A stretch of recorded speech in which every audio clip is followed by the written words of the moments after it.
दोस्तों आज की इस वीडियो में हम जानेंगे कि सफलता का स्वाद चखने के लिए आत्मविश्वास की मिठास घटनी नहीं चाहिए, क्योंकि आत्मविश्वास की शक्ति अजेय होती है। इसके द्वारा अकल्पनीय कार्य भी किए जा सकते हैं। यह हमारी सामर्थ्य को कई गुना बढ़ा देती है। इसके माध्यम से हम अपने लक्ष्य को आसानी से प्राप्त कर सकते हैं। हमारी सफलता हमारे आत्मविश्वास पर टिकी रहती है। यदि आत्मविश्वास की शक्ति क्षीण हो जाती है तो सफलता हमसे कोसों दूर चली जाती है। हमें असफलता का मुंह देखना पड़ता है। इसलिए सफलता का स्वाद चखने के लिए आत्मविश्वास की मिठास घटनी नहीं चाहिए। हर स्थिति में हमारा आत्मविश्वास ऊंचा रहना चाहिए।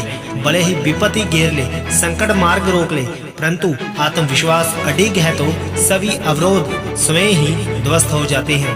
हमारे आत्मविश्वास की शक्ति हमें निर्भय बनाती है और निर्भय होकर कार्य में सिद्धि प्राप्त की जा सकती है। जब तक हमें हमारा लक्ष्य डराता है तब तक हम सफलता के मार्ग पर एक पग भी आगे नहीं बढ़ पाते। आत्मविश्वास की शक्ति से विहर्ष में मार्ग खोजा जा सकता है, अंतरिक्ष के रहस्य सुलझाए जा सकते हैं और समंदर की थाह ली जा सकती है। आत्मविश्वास की शक्ति के अनेकों ऐसे उदाहरण हैं जो हमें प्रेरणा से भर देते हैं, हमारी समझ को नए आयाम देते हैं। एक छोटी सी चींटी आत्मविश्वास की शक्ति के बल पर ही एक बहुत लंबी दूरी तय कर लेती है। पर्वतारोही इसी शक्ति से अजेय लगने वाले पर्वत शिखरों को जीत लेते हैं। गोताखोर समंदर में भीतर लंबी लंबी दूरियां तय कर लेते हैं। प्रबल आत्मविश्वास से ओतप्रोत हमारे सैनिक हमारी सीमाओं की रक्षा करते हैं। आत्मविश्वास की शक्ति को कर्मिक अभ्यास से पैदा किया जा सकता है। ये हमारे भीतर शनैः शनैः जागृत होने लगती है। ये शक्ति हमारे भीतर चमत्कारी परिवर्तन लाने में सक्षम है। जब हम इस शक्ति का अनुभव करने लगते हैं तो एक नवीन ऊर्जा से भर जाते हैं। यही ऊर्जा जीवन को समर्थक बनाने के लिए ईंधन की भूमिका निभाती है। दोस्तों आत्मविश्वास को बनाकर रखिए, ऊंचाइयां आपके कदम चूमेगी।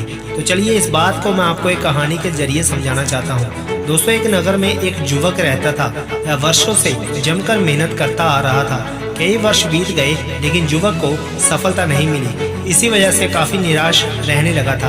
असफलता की वजह से नकारात्मक विचारों ने उसे अपनी गिरफ्त में ले लिया। वह अपने जीवन से इस कदर निराश हो गया कि आत्महत्या करने का विचार बना लिया। वह आत्महत्या करने के लिए जंगल जा रहा था। जंगल में अचानक उसकी मुलाकात एक संत से हुई। संत ने युवक को पूछा कि तुम इस घनघोर जंगल में क्या कर रहे हो।